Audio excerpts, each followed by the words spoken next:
Hello everyone. मैं advocate are के राय आप लोगों का हार्दिक अभिनंदन करता हूँ।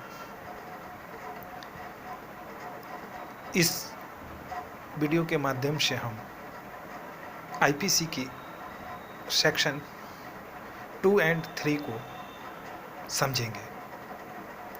इससे पहले की वीडियो में हमने आईपीसी के कुछ मूलभूत तत्व और आधारभूत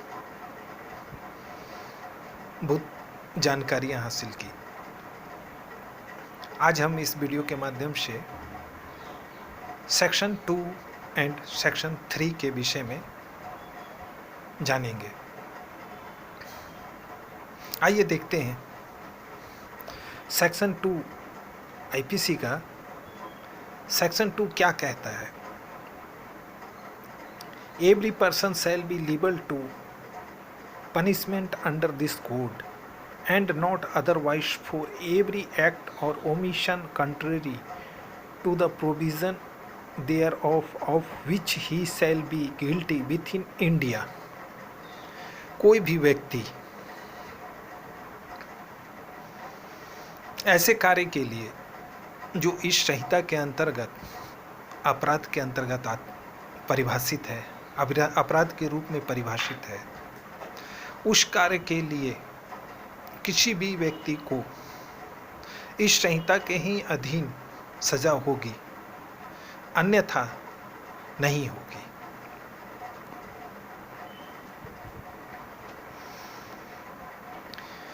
कोई भी ऐसा कार्य जो उसे करना चाहिए था लेकिन उसने नहीं किया है, या कोई ऐसा काम जो उसे नहीं करना चाहिए था लेकिन उसने कर दिया, जो इस संहिता के अंतर्गत अपराध है, तो उसे दंडित सिर्फ और सिर्फ आईपीसी के ही आधार पर किया जा सकता, अन्यथा नहीं। बस इतनी ही सी बात कहती है कि अगर कोई भी व्यक्ति इंडिया के अंतर अपराध करता है तो उसे इस संहिता के अनुसार ही दंडित किया जाएगा, चाहे वो विदेशी नागरिक ही क्यों ना हो। अगर कोई भी नागरिक वो हमारे भारतवर्ष का हो या फिर कोई विदेश का नागरिक हो जो हमारे देश में आया है और उसने कोई ऐसा अपराध किया है जो आईपीसी के अंतर्गत दंडनीय हो, उसे हम भारतीय दंड संहिता के आधार पर ही उसे दंडित किया जाएगा इंडिया में। अब आइए देखते हैं सेक्शन 3 क्या कहता है।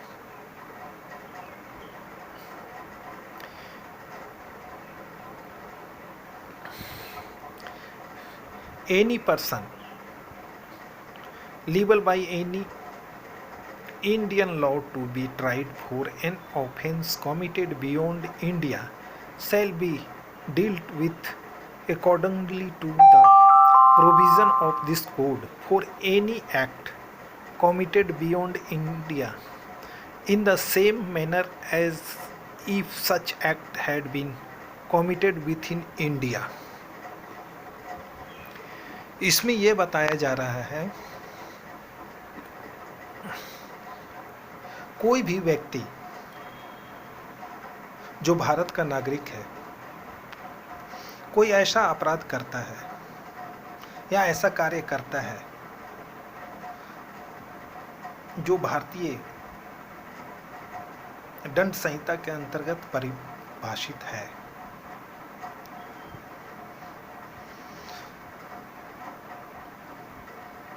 उसे भी इसी दंड संहिता के आधार पर दंड दिया जाएगा।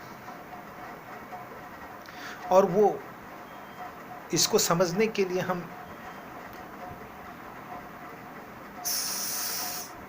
ये मान लेते हैं कि भारत का कोई व्यक्ति अमेरिका जाता है और अमेरिका में जाकर कोई भी ऐसा काम करता है जो दंडनीय अपराध है। चलिए मान लेते हैं कि उसने किसी व्यक्ति की, किसी अमेरिकन की हत्या कर दी और वो वहां से भागकर इंडिया में चले आता है। जब वो भारत में आ जाता है तो क्या उसे सजा नहीं मिलेगी? नहीं, ऐसी बात नहीं है। क्योंकि वो भारत का नागरिक है, वो अमेरिका से अपराध करके आया है, तो यहाँ पर उसे इंडियन कानून की आधार पर ही सजा दिया जाएगा और उसी के अनुसार उसका विचारण और ट्रायल होगा।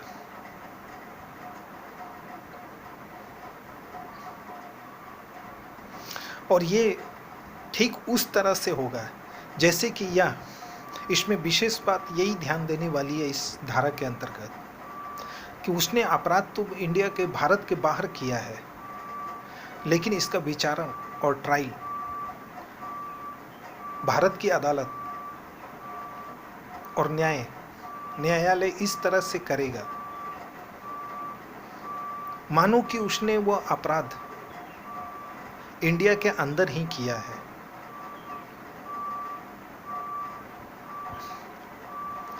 उसमें कोई परिवर्तन नहीं होगा। जिस तरह अगर कोई अपराध यहाँ पर इंडिया के with in Indian territory, India के अंतर्गत किया जाता है, अंतर में किया जाता है, तो जैसे उसका ट्रायल किया जाता है ठीक उसी तरह विदेश में भी अगर कोई अपराध करके किया जाता है तो उसकी भी ट्रायल इंडिया में ठीक वैसे ही चलेगी। अब ये सवाल यहाँ पर पैदा होता है कि क्राइम तो किया गया अमेरिका में, लेकिन यहाँ पर उसको कौन सी कोर्ट में ट्रायल चलाया जा सकता है, कौन सी कोर्ट उसको सजा देगी? कि इंडिया में तो बहुत सी अदालतें हैं, जिला court, high court, supreme court, कौन सी, वो भी कितने जिले हैं, कौन सी जिले में उसको सजा दी जाएगी कि उसने तो अपराध इंडिया में नहीं किया है, बाहर से किया हुआ है? तो इसका जवाब ये है कि ऐसा अपराधी भारत के जिस क्षेत्र में, जिस कोर्ट के जुरिडिक्शन में पकड़ा जाता है, उसे पुलिस ने जिस भी डिस्ट्रिक्ट में अरेस्ट किया है, उसके जिला न्यायालय में, उसी जिले के न्यायालय में उस पर कार्रवाई की जाएगी और वो कार्रवाई बिल्कुल वैसे ही होगी जैसे कि उसने वो हत्या का अपराध भारत में ही किया है। यहाँ एक चीज और ध्यान देने वाली बात है कि कुछ देशों में ऐसी बातें भी होती है जो इंडिया में अपराध है, लेकिन विदेशों में उसे अपराध नहीं माना जाता है। जैसे गैम्बलिंग एक्ट हो गया। कुछ वर्ल्ड के कुछ देशों में ऐसा है कि वहाँ जुआ खेलना अपराध नहीं है, लेकिन इंडिया में जुआ खेलना अपराध है। उसने, मान लीजिए कोई इंडिया का नागरिक विदेश में जाकर जुआ खेलता है, जहाँ कि उसे इस बात को अपराध नहीं माना जाता है, और जब वो वापस इंडिया आता है तो किसी ने इस बात का सूचना दी कि ये तो विदेश में जुआ खेल रहा था, तो उसके ऊपर इस शिकायत के आधार पे उसको अभियोजित किया जा सकता है। इस बात को तो आप समझ गए होंगे कि अब सवाल ये उठता है कि उसको किस न्यायालय में अभियोजित किया जाए। तो इसका जवाब तो आपको मिल चुका है कि वो व्यक्ति जहां में भी पकड़ा जाता है उसे उसी जिला के न्यायालय में अभियोजित किया जा सकता है। उसी क्षेत्र में, जिस क्षेत्र में वो पकड़ा गया है या जिस थाना क्षेत्र में, जिस थाना क्षेत्र में वो पकड़ा गया है, उस थाने के जुरिडिकेशन में जिस भी मजिस्ट्रेट का जुरिडिकेशन होगा, उसी के न्यायालय में उसे अभियोजित किया जा सकता है।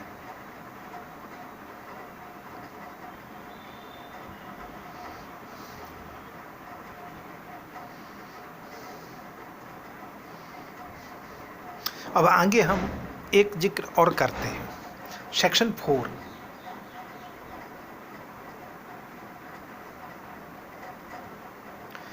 The provision of this code apply also to any offence committed by any citizen of India in any place without and beyond India. And secondly, any person on any ship or aircraft registered in India wherever it may be. यहाँ section 4 कहता है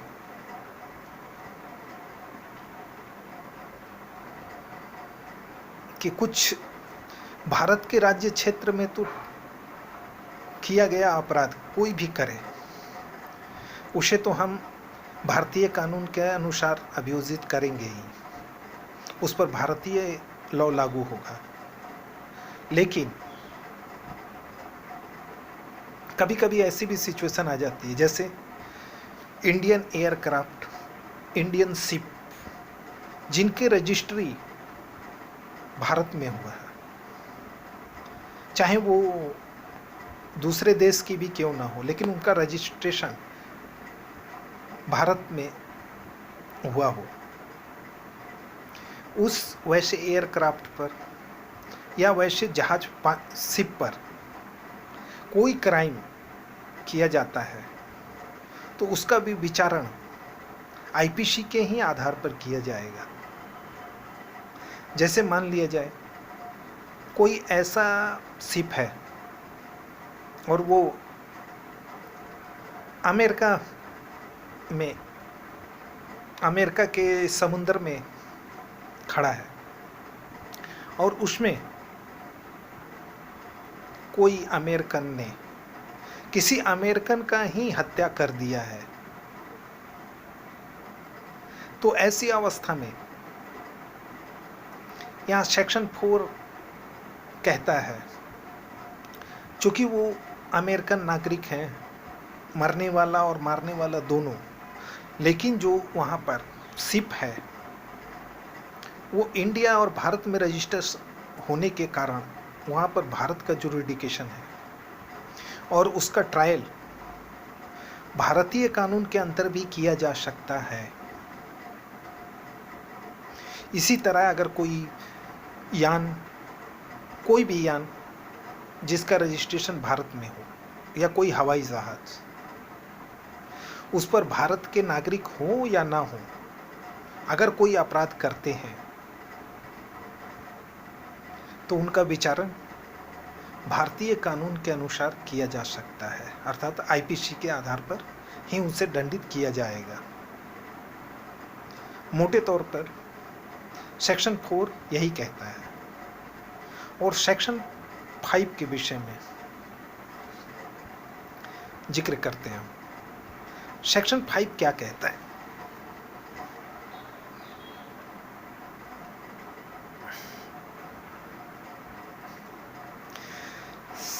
Certain law not to be affected by this act, कुछ विशेष कानून भारतीय दंड संहिता के द्वारा प्रभावित नहीं किए जाएंगे। इसकी परिभाषा अगर हम पढ़ें तो इसमें कहा गया है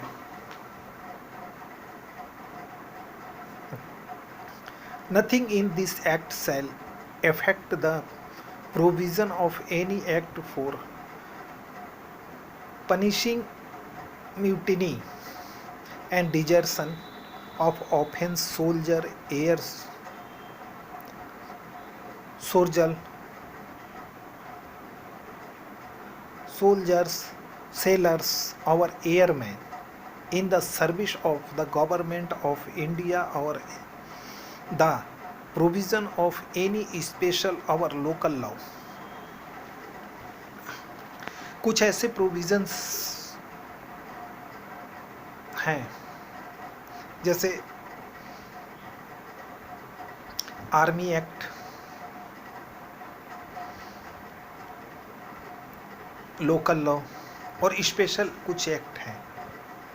उनके प्रोविजंस को, उनके उपबंधों को भारतीय दंड संहिता प्रभावित नहीं करेगी, अन्यथा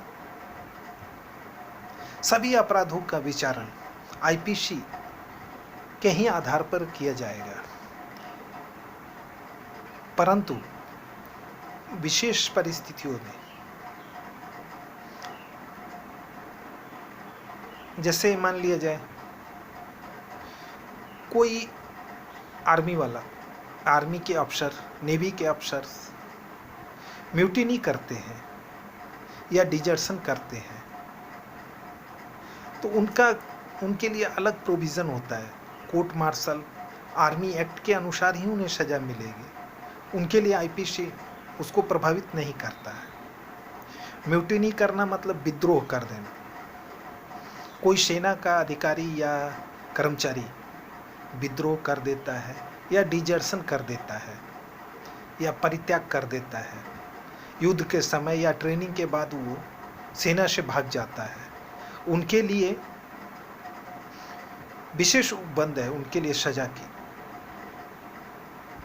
और आईपीसी उसमें कोई हस्तक्षेप नहीं करता है। उसी तरह लोकल लॉ और कुछ स्पेशल लॉ होते हैं। लोकल लॉ किसे कहते हैं, सवाल ये पैदा होता है। लोकल लॉ का मतलब होता है कोई विशेष क्षेत्र में, कोई विशेष एरिया में, एक सीमित एरिया में प्रचलित कानून को लोकल लॉ कहते हैं। वो सिर्फ उसी इलाका में प्रचलन में रहता है। जैसे दिल्ली रेंट एक्ट, अभी झारखंड में देखिए, जैसे सीएनटी एक्ट है, केवल झारखंड में ही कुछ इलाकों में है। ऐसे कानून जो कुछ विशेष एरिया में ही लागू होते हैं उन्हें लोकल लॉ कहते हैं। लोकल लॉ और स्पेशल लॉ किसे कहते हैं? स्पेशल लॉ हम कहते हैं कुछ स्पेशल मैटर पर, किसी विशेष सब्जेक्ट पर विशेष कानून का होना, उसे स्पेशल लॉ कहेंगे। जैसे पोस्को एक्ट, एसटी एक्ट, ये किसी विशेष मैटर पर है, किसी दलित से संबंधित मैटर पर उसे एसटी एक्ट को, और ये है पोस्को एक्ट, ये एक स्पेशल लॉ है। इसमें कहा गया है कि इसकी विचारण सीआरपीसी या आईपीसी कुछ भी कहे, इसके लिए एक विशेष न्यायालय की स्थापना की जाएगी। ऐसे कानूनों को हम स्पेशल कानून कहते हैं, स्पेशल लॉ कहा जाता है। और किसी विशेष क्षेत्र में लागू कानूनों को लोकल लॉ कहा जाता है। बस ये आईपीसी का पहला चैप्टर कंप्लीट हो गया।